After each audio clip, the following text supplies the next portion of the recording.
All right, I'm going to turn things over to either Randy or Sherry and then Randy, or however you guys want to do it. What do you think that looks like, Paul? That looks like lunch. And you'll need to use a microphone. Okay, for an adult or a child? Yeah, a child. A child. You can use this mic or hold this mic. This one's a bit better. Okay. Want to come up here with me? So this is what they feed the kids. This is what, a lot of times, this is what they feed the kids. This amount. When I first, can you turn around? This is pasta. It's just like a spaghetti sauce, pretty much. And noodles. They'll have like long noodles, and they'll have different flavorings, and that'll be the whole plate. Or they'll have beans and rice. And it's not just beans and rice. They have something called epis, and they have I had a blender. They have what do they call it? Mortar and pestle that they, and let me read to you what you'd be doing by hand. And it makes this much. I put this much into that dish that was out there.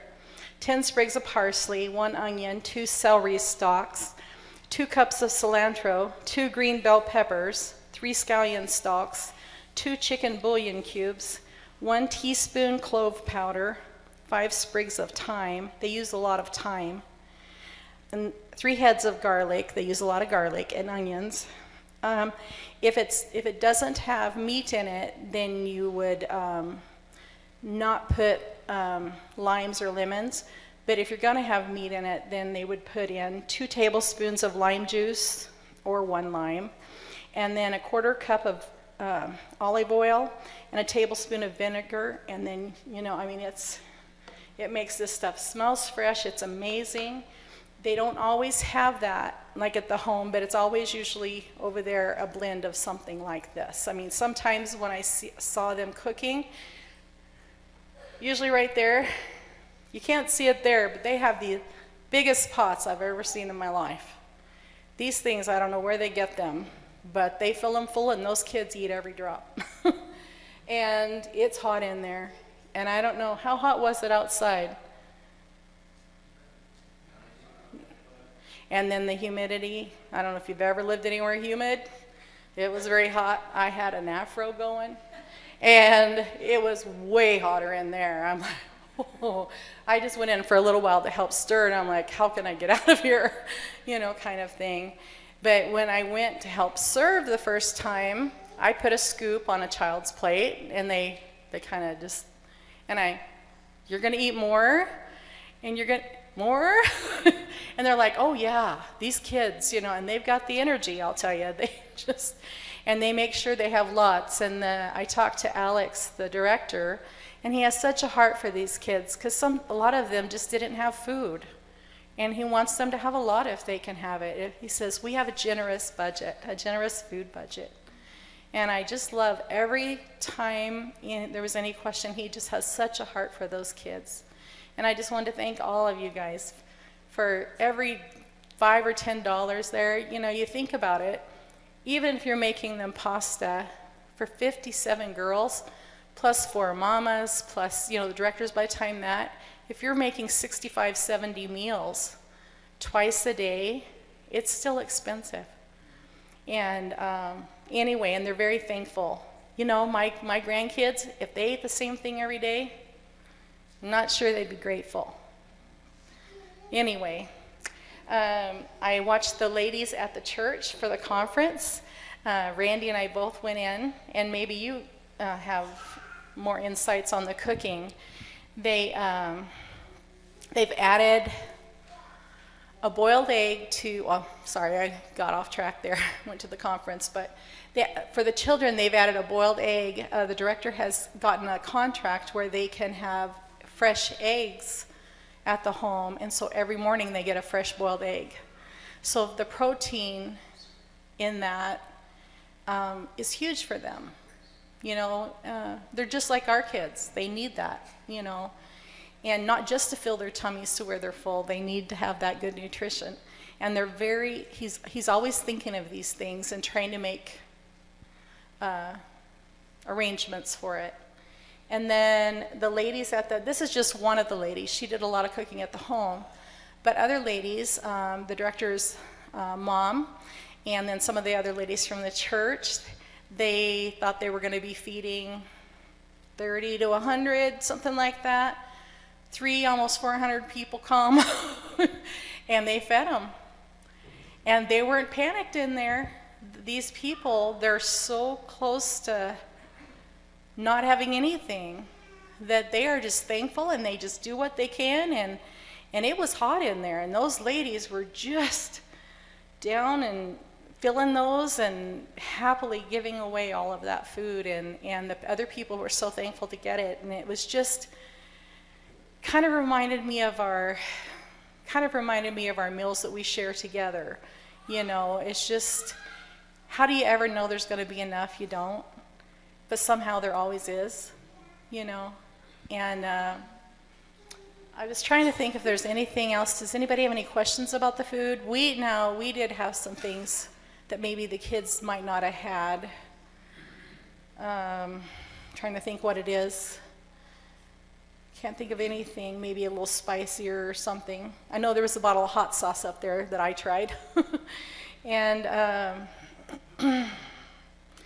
for the cooking, they don't have refrigeration there because someone gave them a freezer. And I'm like, oh, thank you. You know, oh, that's so awesome. In my American mind, not realizing that most of the time you don't have refrigeration because you don't have electricity.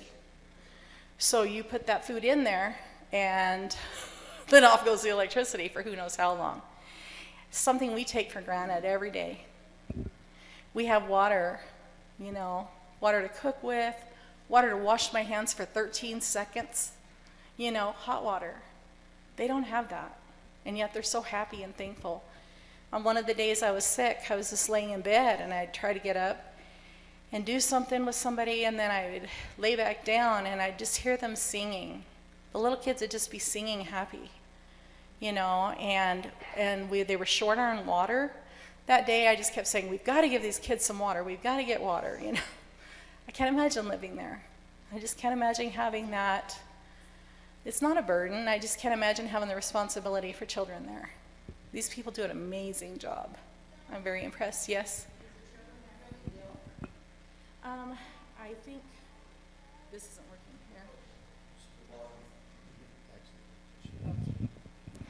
here.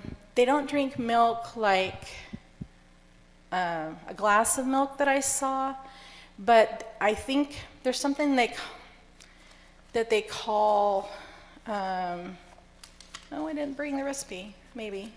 Oh, yes, I did, wheat porridge. And I think in that, it's made with like bulgur wheat and cinnamon and evaporated milk and they used powdered milk in that. And then water and made like a porridge out of it. So it's more of that kind of thing. If they drink, it's water. I don't know if they have soda or anything like that, not really. Sugary stuff, they really don't have much sugary stuff, too much. That's probably as close. It's kind of like I couldn't eat it because I can't have wheat, but the guys that have eaten it, is it like cream of wheat or is it like pudding, kind of? They all like it. They're all like, oh, it's so good. And I'm like, oh, quit saying that. Yes.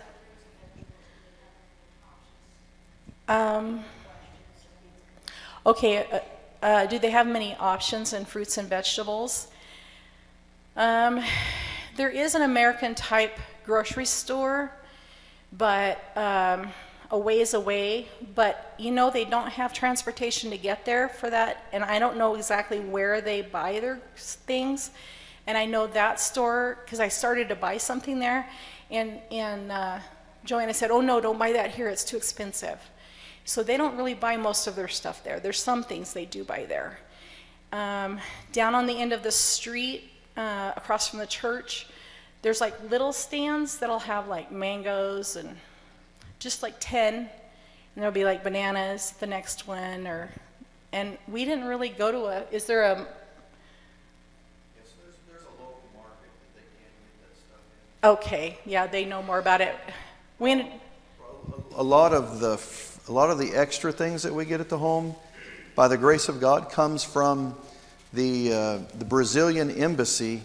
Their chaplain is really connected to our home, and they bring a lot of leftover food from the soldiers to the home every day. So they do get quite a bit of fruit and vegetables from the soldiers, Brazilian soldiers. And when they were there, they brought these great big, I think 1.5 or 2 of these big pots of minestrone soup. Oh, that was the Foursquare Church. And he's bringing stuff from the Brazilian embassy. Okay, so he's bringing things from the Brazilian embassy. And then we also have other people on the other side that also have been very generous with the children, I've heard, too. So just people from other countries, and anyway.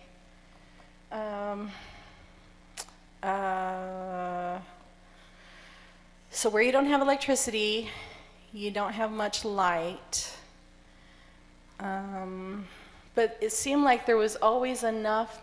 It's like they know what they're doing enough, they just kind of do it.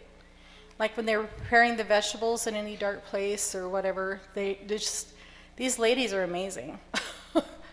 And then as far as my time there, I think it's the hardest thing I've ever done. And I've always felt the call or the need or just the drawing to doing something like that.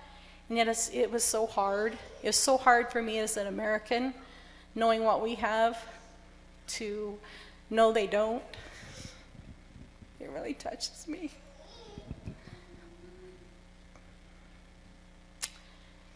And I just can't wait to go back. Yeah. My American plan for easier laundry, salad spinner. I tried to tell Joanna about it, and she just looked at me like I was a crazy person. And then when I saw the mounds of laundry they had, I'm like, well, okay. A few little socks maybe, or one person something, but it wouldn't do there. Huh? Oh, everything that we brought, we brought some warm blankets because we have this American concept it might get cold there sometime at night. And I told Alex, I don't think you can use these. And so I'm going to take them home with me and find someone that can use them, and we'll bring something else. We'll know better next time. And he said, we're glad to receive whatever you have brought, and we will use them. And they had these people that come for the conference, and they were allowed to just sleep on the floor. And so they brought pallets, and so they make pallets out of stuff like that. And so then all these other people from other churches, then they just stacked them up, they put a sheet on top, and they were used. Yes, and they were so excited about the deodorant, the socks, and the little panties. Those are the 3 things that I noticed. I'm like, So there might have been other stuff too, but everything was just so busy, and I don't know. It was hard to. And I know several times they prayed for us. And I would tell the children, we're praying for you. Several of the children are no more English. And I found myself just talking to some of the ladies and then later realizing they don't speak English. And let's see, you ought to come up and tell about your adventures. I've probably gone over my 15 minutes. You should yell. Randy got to drive, he'll have to tell you, in Haiti. And it is a crazy, scary. We've been Germany, no speed limit. We've been all over craziness, and they asked me if I wouldn't. I'm like, no. Well, I don't know. I left part of my voice in Haiti, I guess. I don't even know where to stop and start. I guess initially on the one hand, from a physical perspective, there's no reason I'd ever want to go back there. But on the other hand, there's those little girls and things that, I guess the things that we were able to do and the things I didn't get done, I think I want to go back and finish some of those things and do some others. But I think in retrospect, and I think before we came home, realizing one of my big fears was just getting into the country. Of course, knowing what happened to Paul and you guys originally, and then I was pretty apprehensive about even just getting through immigration and everything, but Well, I got patted down, by the way. yeah. And, right, do I look like a guilty person? So anything in retrospect, we talked about it a little bit, how God moves. There's this, we came through the airport and hit the security point, saw Paul and Alex and Mark and this great big policeman. Didn't realize he was a policeman. His name was Gaston.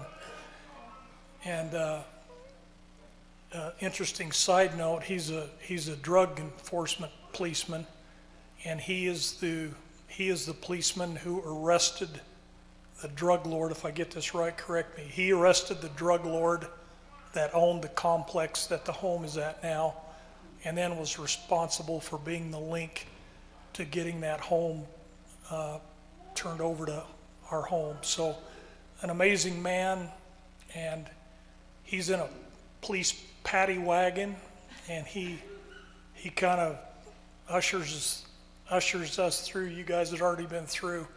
Paul and Mark got there about an hour or so before us, so ours went fast. He got us to the home in a police paddy wagon, and that was awesome. He also took us back to the airport, which was good. But another thing that happened was Sunday evening when we all got sick and ended up making a choice to go to the emergency room. Why Gaston happened to be there with his rig and hauled us down there. So I don't know if he's aware of how God used him during this time to bless us, but really nice guy. Well, I'm not sure we're 100% sure.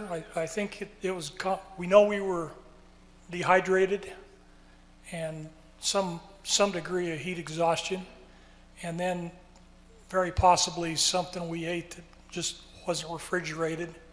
Sherry said the power's on, I don't know, I think a third of the time to a half the time if you're lucky.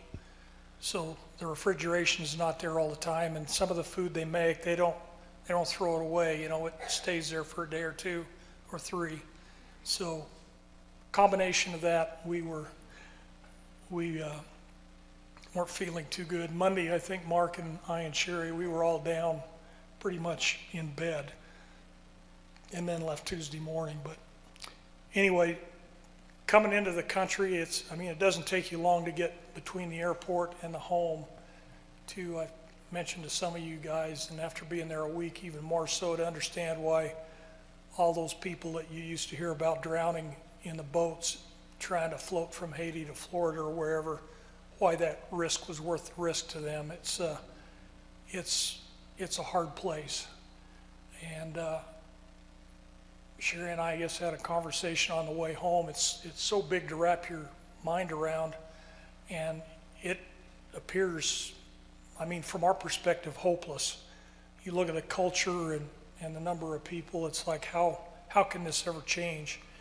And then I guess it sinks in, well, it changes one relationship at a time.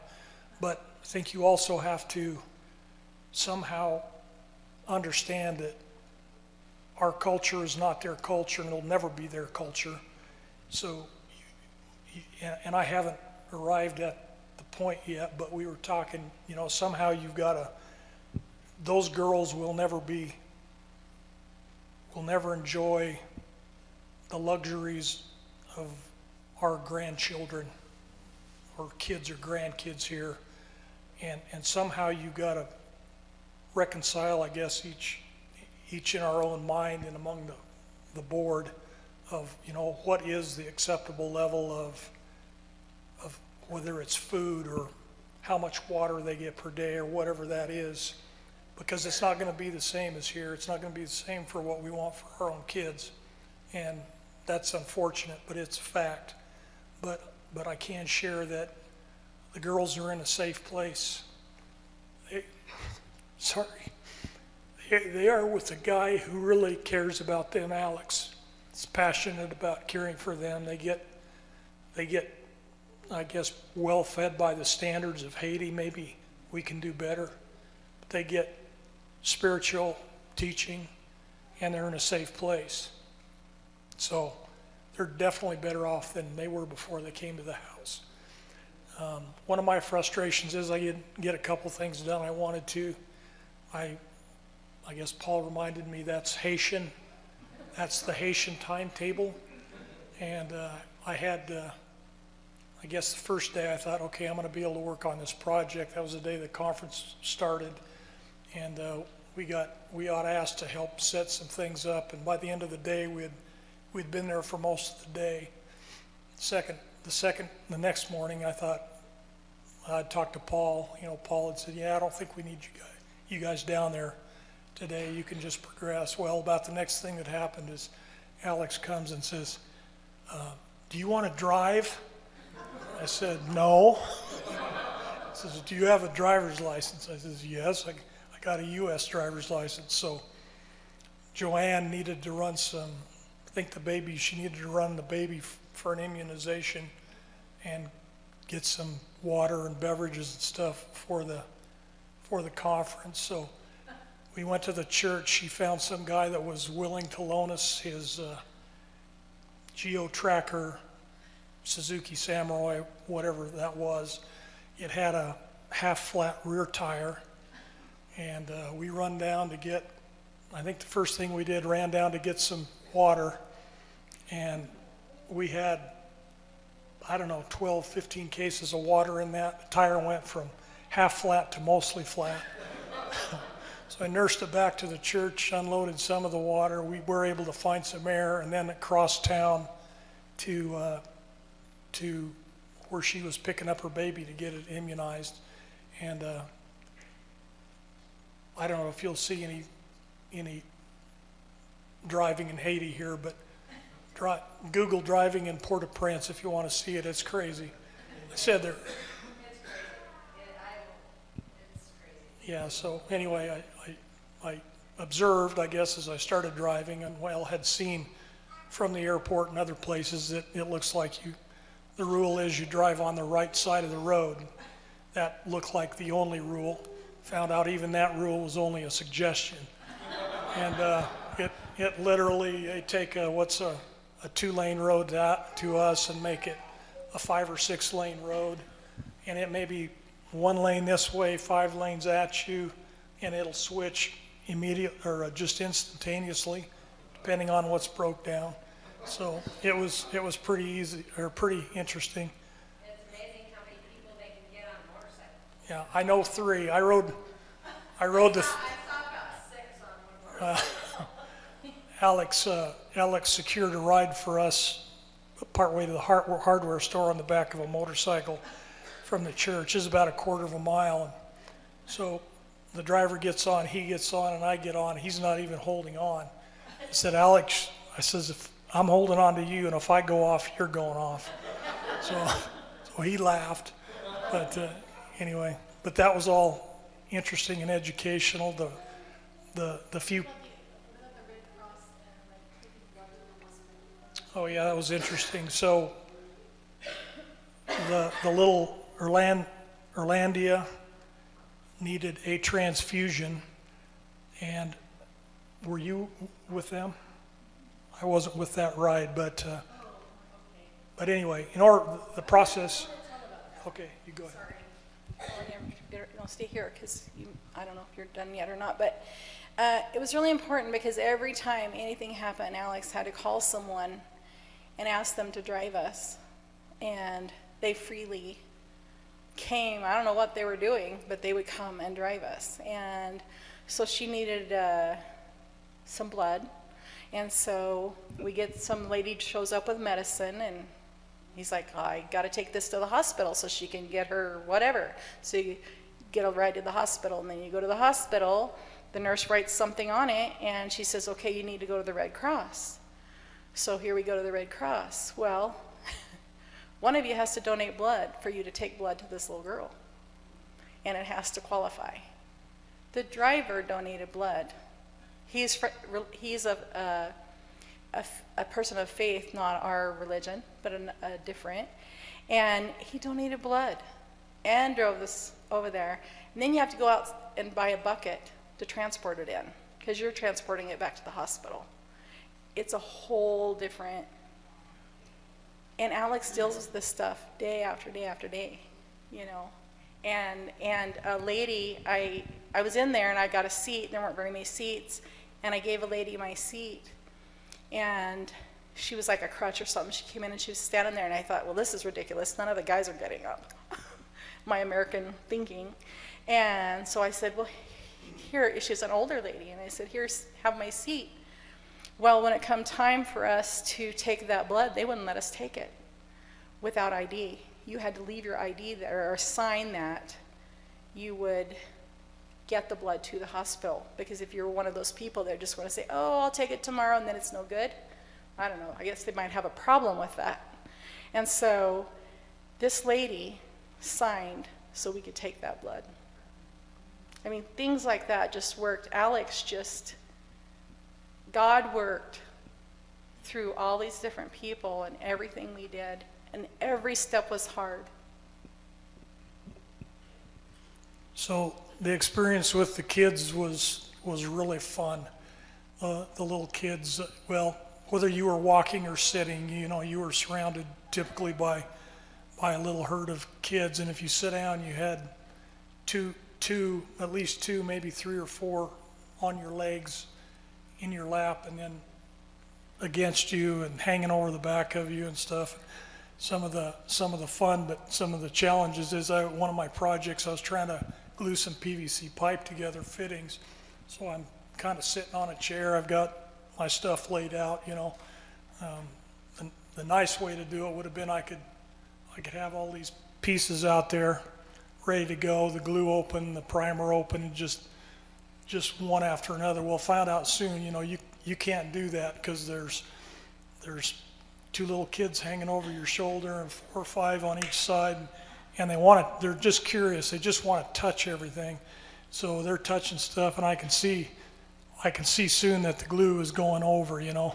And I did delay it until about the half the can was used, but the glue finally did get spilled. But so you got to take one piece, dope it up, close your glue, or close the primer, open the glue it up, onto the next piece, and it's just it's a little slow process, but it's fun.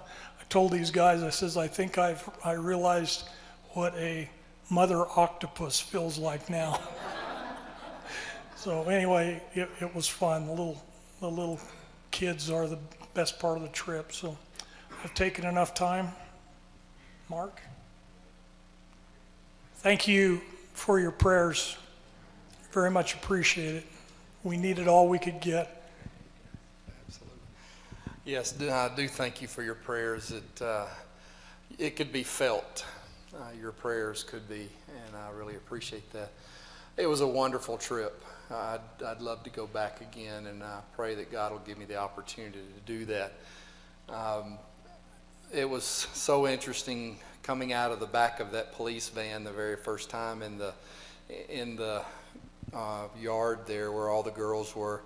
We opened up the door, Rainey and Sherry got out, I got out. The girls just kind of moved through us. Some of them would kiss you and stuff as you'd go by, but they had a mission in mind. They were after Papa Paul. I mean, they just swamped him, and we just backed up and let it happen. It was just a flood of kids all over Paul, and they adore him so much, and I just thank God for Paul and for his vision for the home there. And Alex, what a guy. I mean, this guy is connected with everyone, and it becomes very important in Haiti because it is not simple to do anything. And especially if you get sick and you have to go to the hospital, then it really becomes complicated. But God provided in all of that. The conference was incredible. It was a renewal for me. I was in a position where I was wondering what God was doing in my life and where I was supposed to be. And God just provided in all of that. Even in the hardship of the days of the heat and all the difficult questions that came, God just provided, and it's quite clear that He's not through with me, and I needed to hear that and to know that, and so it was good from that standpoint. We did have some things that came up that I wasn't quite aware of, but became quickly aware of, and that was that many of the folks there were from the Assembly of God, and they believe in modern day prophets. And as we were preaching the truth and the true authority of Scripture, not the authority of a person, it stirred up a hornet's nest in there. And every time we would finish speaking, there would be a group of men somewhere in that building that were stirred up big time. And they would come and they would ask certain questions, and they'd go back, and it would just be a whirlwind. And it was a little nerve-wracking for me. My military background keyed in as soon as we hit the ground in Haiti. I was watching everything and scanning everything. Paul laughed at me a lot because I was noting stuff all around. This guy, that guy, this guy with a cell phone every time we come out. And so this little group gave me a little tension at times. But God was so good in just giving us the words. I mean, just to have a question thrown at you, and then it just seemed like God just poured through with an answer. And so that was super. It is a very, very difficult place to be. And yet the girls are constantly smiling and playing and having so much fun. They just don't know any different. And so as we continue to minister to them, one of the things that I think we need to desperately pray about is to not put them into temptation. If we give them the wrong things, we will make them discontented about the things they're in. I mean, I would love to go and take all 57 children and bring them home. No doubt about that. But we can't, and we shouldn't in reality. They have a love for the Lord that I believe that being here would destroy in them.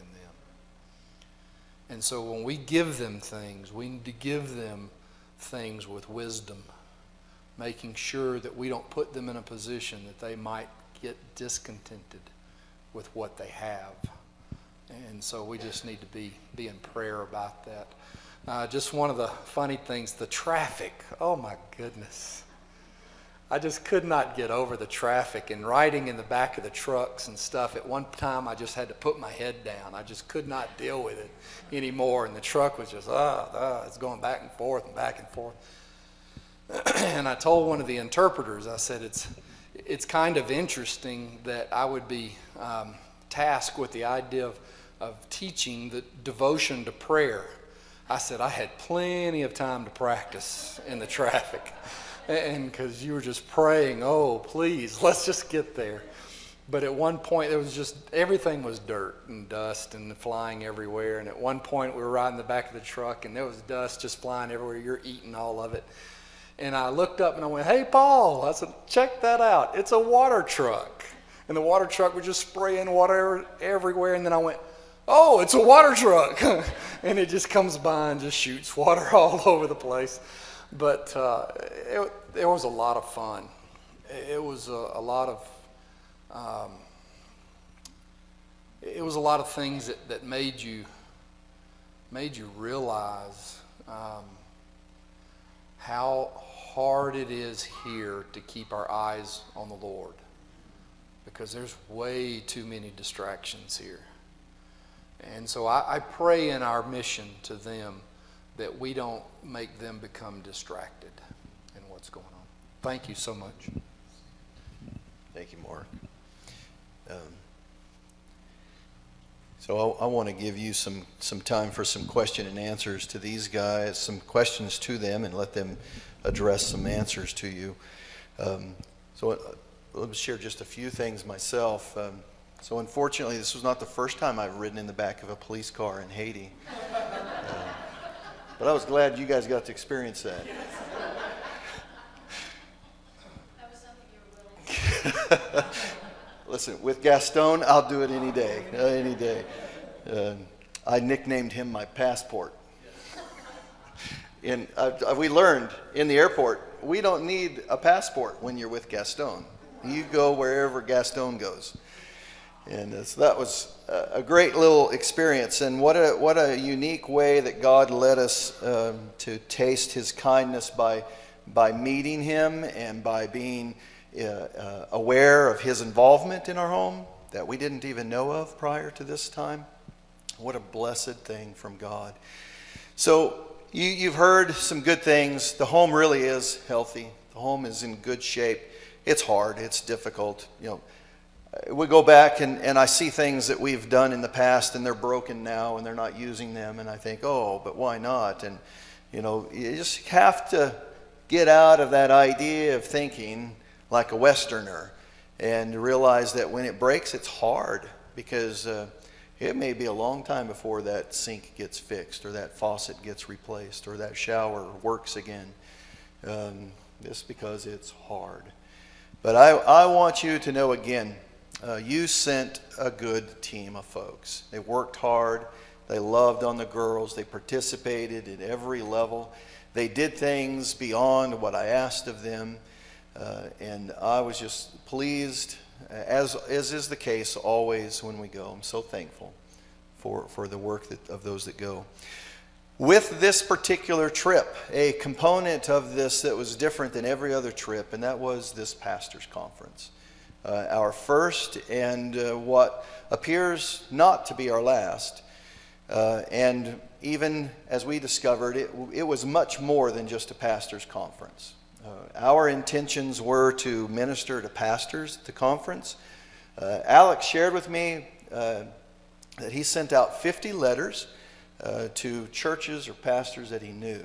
And, in America when we do that, I send 50 letters out to pastors. This is a tragedy. I'm really saying I hope 5 people will show up. And so he sent 50 letters out. And the first time Alex said, it sounds like we're going to have about 75 pastors there.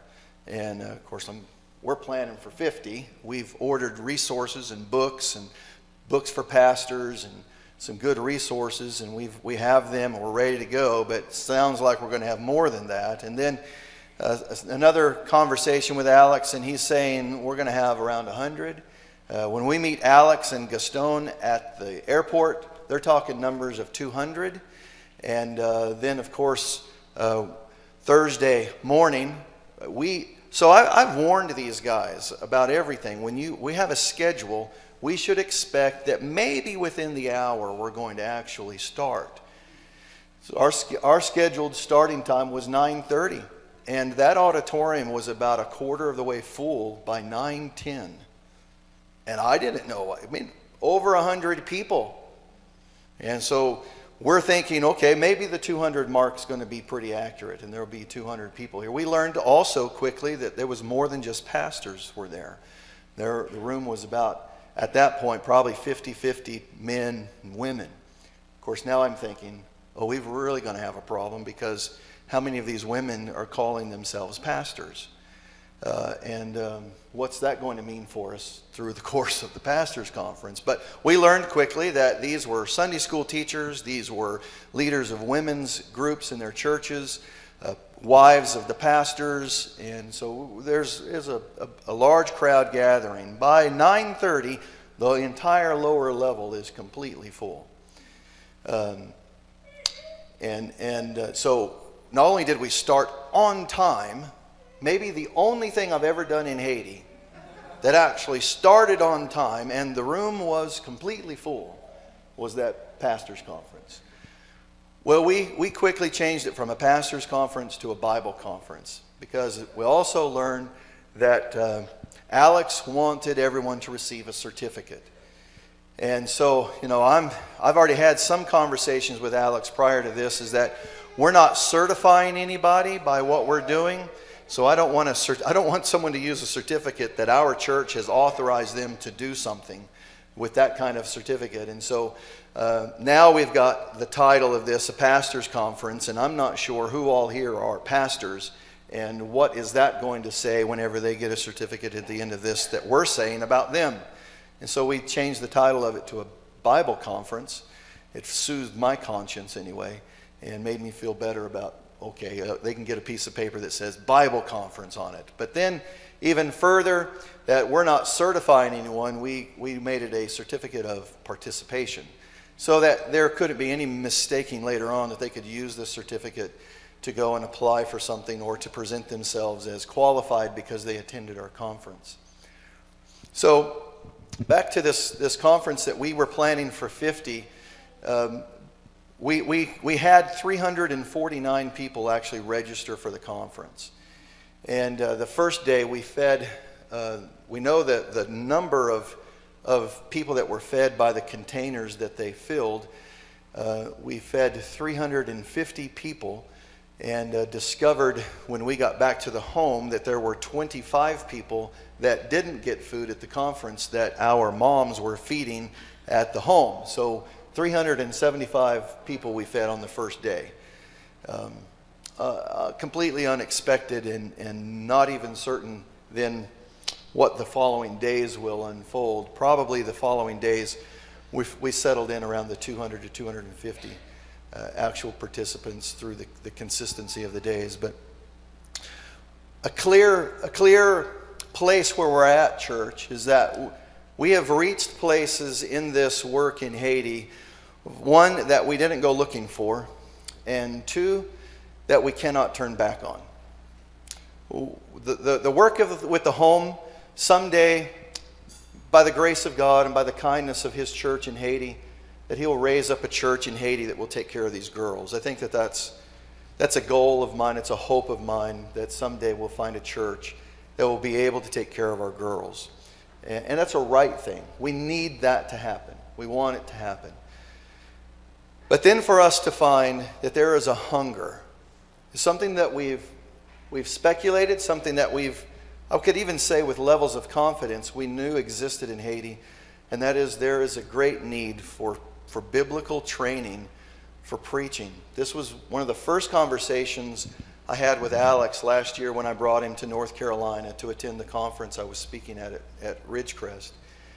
As we were traveling to Haiti from that conference, Alex told me multiple times, we don't ever get this kind of preaching in Haiti.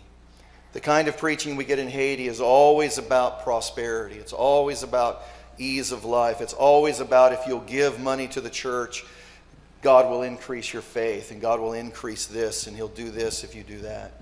But nobody that he was hearing, I don't think that it's true that there's nobody preaching biblically like that, but the vast majority of the preaching in Haiti is driven from this prosperity, false gospel, and it has crippled the nation as a whole.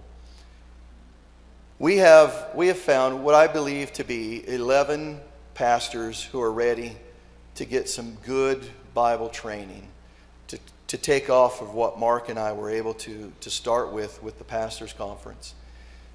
We don't know what that means. I don't even know how to articulate what that means from what I'm saying to you. But here again, we're at a spot where I don't think we can turn away. Perhaps had we never done the pastors' conference to begin with, we'd had clean conscience that we can keep doing what we're doing and never engage any deeper with the gospel. But I say thanks be to God that He's kept the gospel as our primary work. This girls' home is not our primary work. Yes, it is important, and yes, we cannot turn our backs from it, but our primary work is the gospel, and is the preparation of men who will preach the gospel and men who will teach the gospel. And so, by the grace of God, I've come to tell you we have more work to do. I've come to tell you we must do more. And so we must look to God to do more. We already know we can't do this by ourselves. We already know that we must lean upon God to do this. And so what that looks like in the coming days, I don't know. We will go back, Lord willing, with more conferences and more teaching, more preaching. I have been invited to return in November to speak at Gaston's church. I don't know what that means. I'm going to need some help from some of our own church leadership to determine, should I do this, and at what level are we comfortable with doing this? As friendly as Gaston is, and as good as he was to us, he belongs to one of these churches that preaches a prosperity gospel. So 2 things at that level. He invited me, but his pastor doesn't know me. I believe that his pastor must have been there for one of the conferences or one of the sessions, and so it's not that he hasn't heard me preach. But obviously there is a level of great conflict at some level, which exposed what I believed to be true, and I believe it is certain, that we were probably involved in one of our riskiest works we've ever done outside of our own church. Riskier than our first trip to Haiti. And it was evidence. The evidence of that was while we were preaching, the disruptions would flare up. And even though they wouldn't stop us and hinder us from preaching, they were very verbal. Of course, they're a verbal people anyway. I mean, listen, if I could get you to applaud from anything I had to say, it's probably a good thing you don't. It would, my pride would get so much in my way, it would be a mess. But for there to be disruptions, and clearly a contending disruption while the preaching is happening, is very unusual. And the leaders, the translators, and the other pastors that were there with us and leading the conference were very apologetic about the disruptive portions. And then, as Mark noted, the question times were noted with serious, contentious questions, mostly surrounding unauthorized visions and dreams and prophecies of men.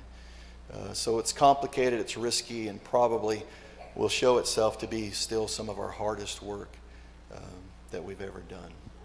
So maybe you've got some questions for any of them or for me. We do have a few more pictures we can flip through pretty quickly, but do you have any questions for any of these guys? So the question is there any works in getting them a vehicle? So let me share this with you. Part of the way that we've handled all of the finances with our church is that we take everything to the Lord and we ask Him. Whenever a need arises, we go and we ask God for it. Alex has made the vehicle need known for about a year. He's even found a couple of vehicles. You've not heard me come to you and say, we need to pray about this, because I want to be really careful that I don't persuade or direct a particular way of funneling funds, but we just need to pray about that. A vehicle at the home would be an enormous blessing. So I put it upon all of us to pray for that and ask for that. And for a good driver. I don't think Alex drives. He doesn't have a driver's license. Dan.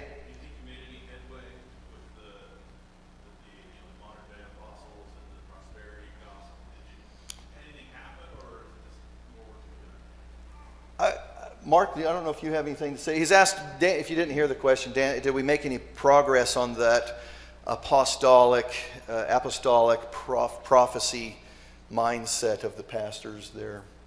I think in the way that we were preaching the truth, it came as kind of a shot across the bow. It was a wake up.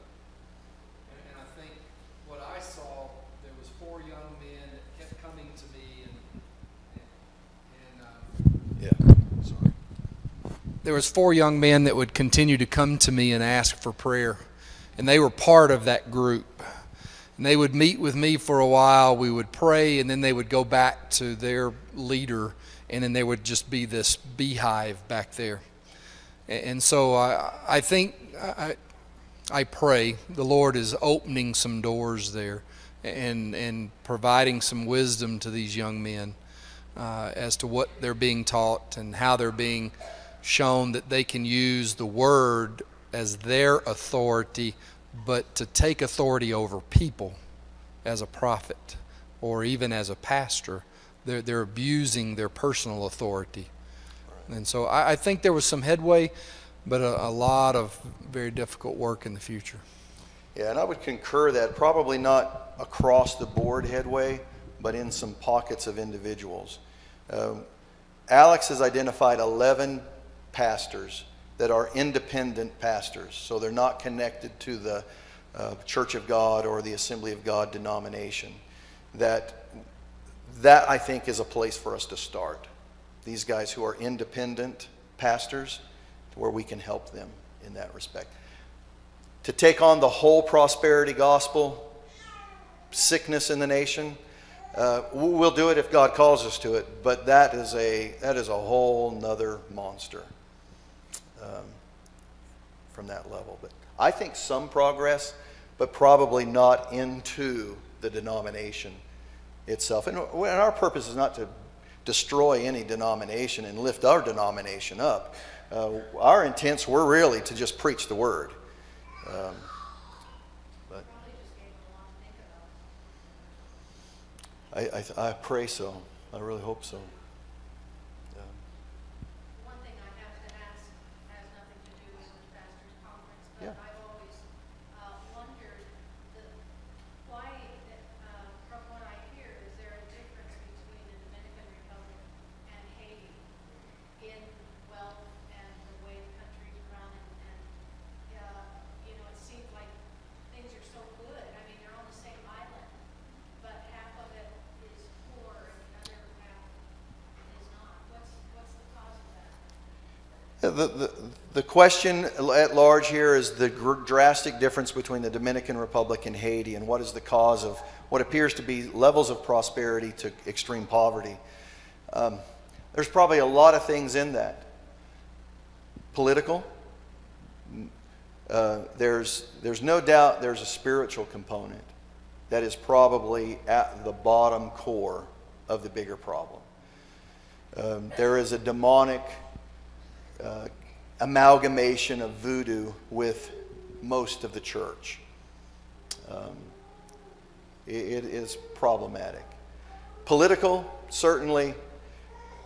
Historically, if you spend any time reading the history of the two nations on the same island, a tropical island, matter of fact, it probably would serve you well to go do a Google Earth look, and you don't even have to know where the boundaries are.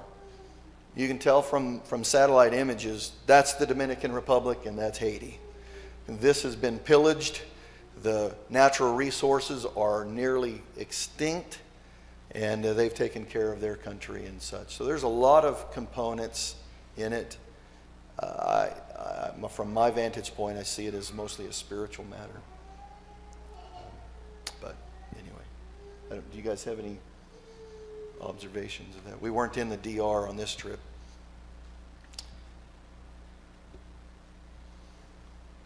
All right. Maybe we'll flip through just a couple of quick pictures. There's our police escort. Everyone's smiling, and we're all happy. This is obviously Sherry. The woman in the foreground here is Alex's mom, Mommy Marie. And they are making salad for the conference. You can't tell from this picture, but they're cutting the salad up and putting it on. You've ever moved a U-Haul truck and know those furniture blankets? Those wool furniture blankets. So that's what they're putting the salad on after they cut it and clean it. There's like 50 heads of lettuce that you can't see there. Yeah. And we're like taking all the bad yucky leaves off and Yeah. So this is a church that traveled 4 hours to come to the conference. That's their transportation. This is Randy doing one of the things he did not go assigned to do. He's making the welcome sign for the pastor's conference. There he's hanging that sign up with duct tape. So this is just a photograph from the ground floor, from the front of, this would be day one. You can see the balcony. Well, I don't know if maybe this may be day two because the balcony doesn't look near as full. But anyway. This is, Mark, was this day 1 or day 2 that you gathered the pastors? Day 1. Mark gathered the pastors that were there around him, and he prayed for them, prayed for their ministries. So this is Gaston, my passport. These are our translators. The 3 gentlemen between Mark and myself were our translators, and then the gentleman to my left, but as we're looking at it on the right here, he's the pastor of the church that we did the conference in. Just a couple of the girls. Well, we get to tour his children's home, his boys' home and his Yeah. and school. School. And they had how many hundred kids there? Yeah. 300 at the school and about 50 boys or 40 boys. So this picture is back at that kitchen area. The woman in the blue is Joanne's mother, Mommy Bob. That's what we call her.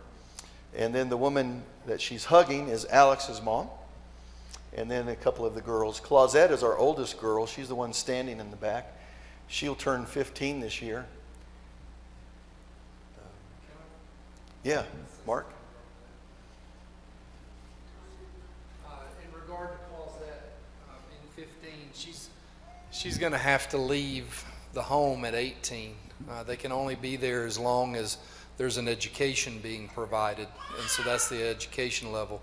So I just ask you to be in prayer in regard to Clausette and what the future would hold for her. Amen. She's one of our true orphans. She has nobody. No extended family at all. She's essentially an older sister. Takes care of all of the younger girls. You can't tell in these photographs, but they're playing jump rope. And we're getting ready to go to church last Sunday.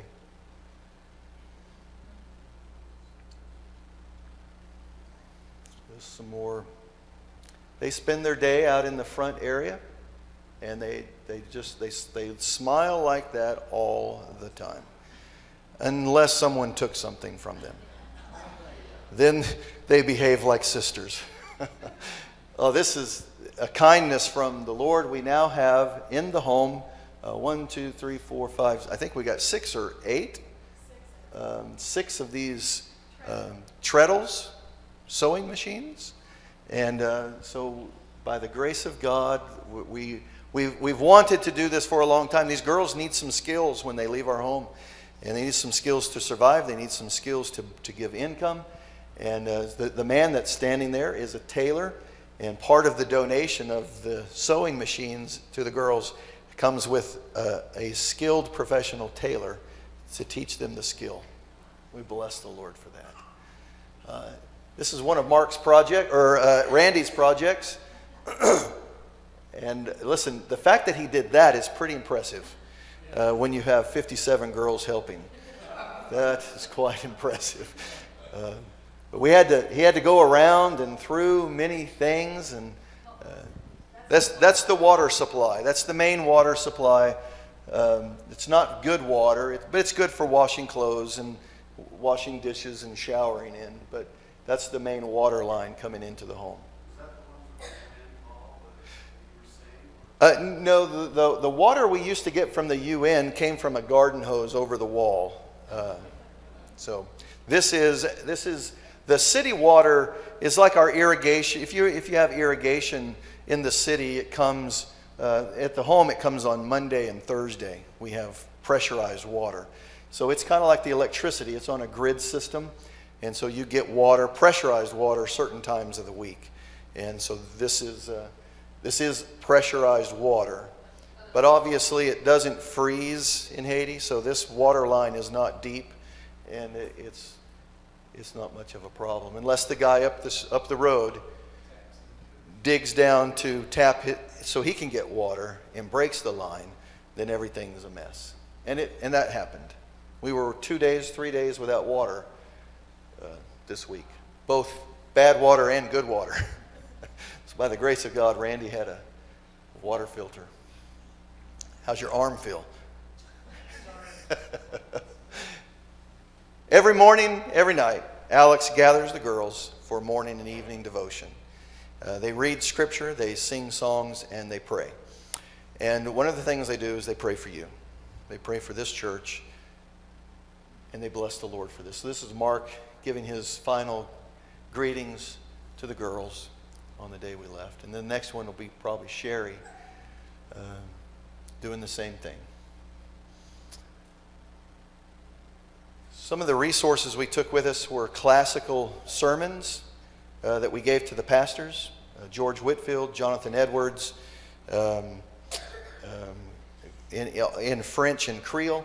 So I kept some of the resources to make sure the girls would have them to read as well. So I have about 4 girls around me, and we're reading Jonathan Edwards' sermon, Sinners in the Hands of an Angry God, together. Every child needs that kind of doctrine read to them. Okay. And that may be it, I think. Okay.